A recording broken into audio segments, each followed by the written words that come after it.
It was an itsy bitsy teeny weeny yellow polka dot bikini that she wore for the first time. Thank you. I'm sure you've all heard that song before, and I apologize if it gets stuck in anyone's head for the rest of the day.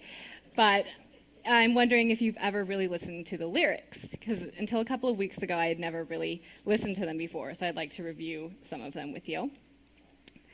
The first verse goes, "She was afraid to come out of the locker. She was as nervous as she could be. She was afraid to come out of the locker. She was afraid that somebody would see." The song continues with her being afraid to come out in the open, so she hides in her blanket. And then she's afraid to come out of the water, so she starts to turn blue. Why was this woman so afraid? The song was released in 1960, 14 years after the bikini was invented in France. French engineer Louis Réard invented the bikini. He worked in his mother's lingerie shop, and he named it after the site of the atomic bomb testing that year, Bikini Atoll. He thought that the public's reaction would be like an atomic bomb explosion, and he was right. His design was based on exposing the belly button for the first time, and he said it wasn't a true bikini unless it could be pulled through a wedding ring. It was so scandalous that no French model would wear it, so he had to hire a stripper to debut his bikini. Before Réard invented the bikini, women wore one-piece swimsuits like this, or if they were two-piece swimsuits, they were still very modest, exposed very little midriff, and always covered the belly button.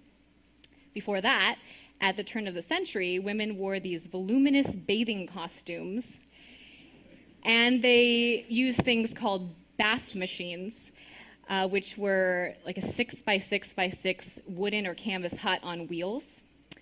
The woman would get inside of the bathing machine in her clothes, and then she would change into her bathing costume, and horses or sometimes people would drag the bathing machine down to the shoreline, and the woman would get straight into the water so that no one would see her in her bathing costume.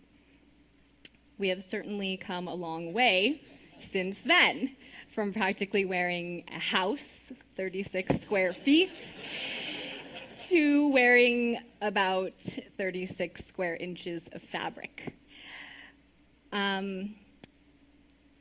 You go to the beach today, and it seems like everyone is wearing a bikini.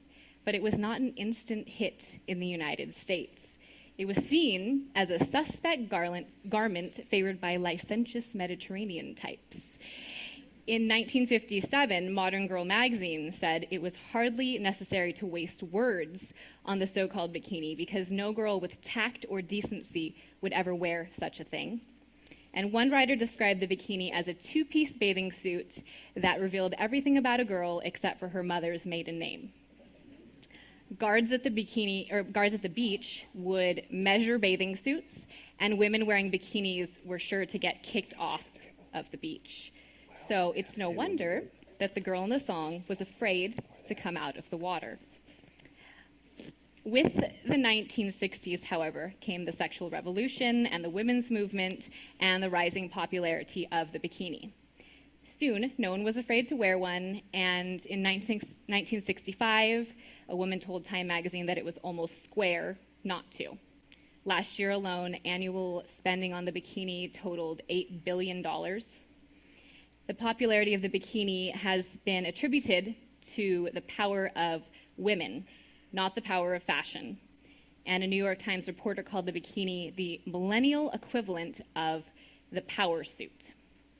So I'd like to take a couple minutes to examine this so-called power that wearing the bikini brings. A few years ago, male college students at Princeton University participated in studies of how the male brain reacts to seeing people in different amounts of clothing.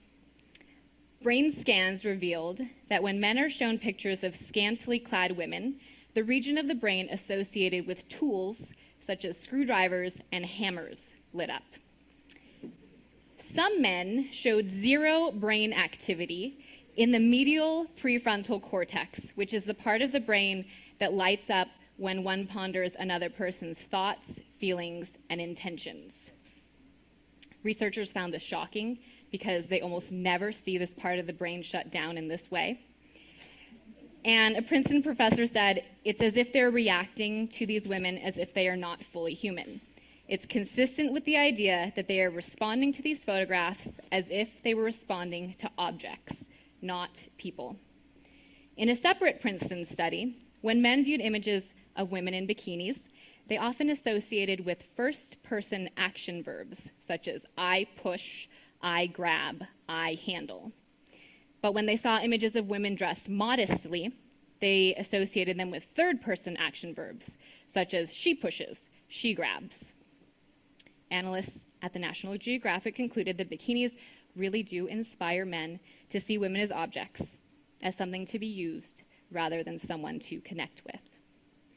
So, it seems that wearing a bikini does give a woman power, the power to shut down a man's ability to see her as a person, but rather as an object.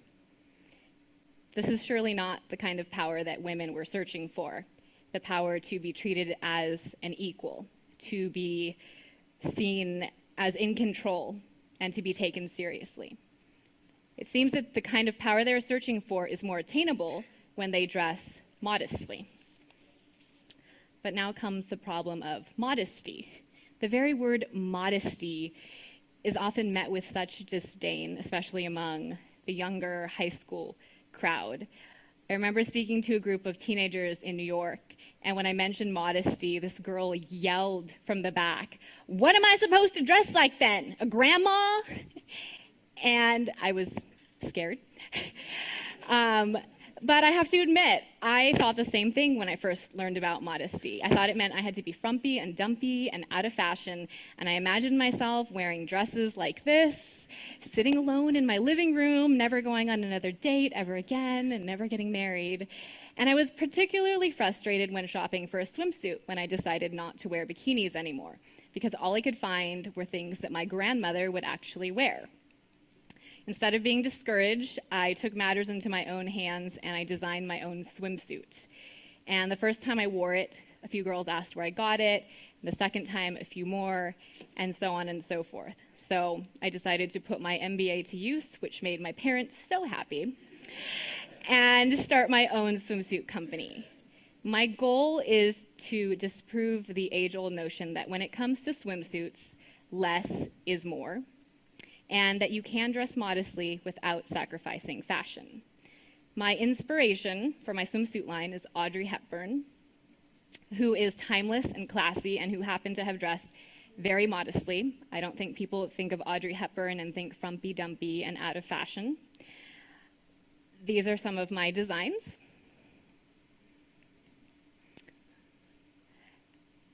And my tagline is, "Who says it has to be itsy bitsy?" Well, to answer the question, if you look at today's society, everyone says it has to be itsy bitsy. Fashion designers, the media, and let's face it, sometimes parents. Little girls would not be running around in sexy underwear and skimpy bikinis if it wasn't for their parents buying them for them. I believe that the woman was afraid to come out of the water because she had a natural sense of modesty about her that has been stripped away by today's culture. And we need to bring it back. I have dedicated a lot of my time. I travel all over the country speaking to girls about this issue. I've just written a book called Decent Exposure about it. And we need to teach girls that modesty isn't about covering up our bodies because they're bad. Modesty isn't about hiding ourselves. It's about revealing our dignity. We were made beautiful in His image and likeness. So the question I'd like to leave you with is, how will you use your beauty? Thank you.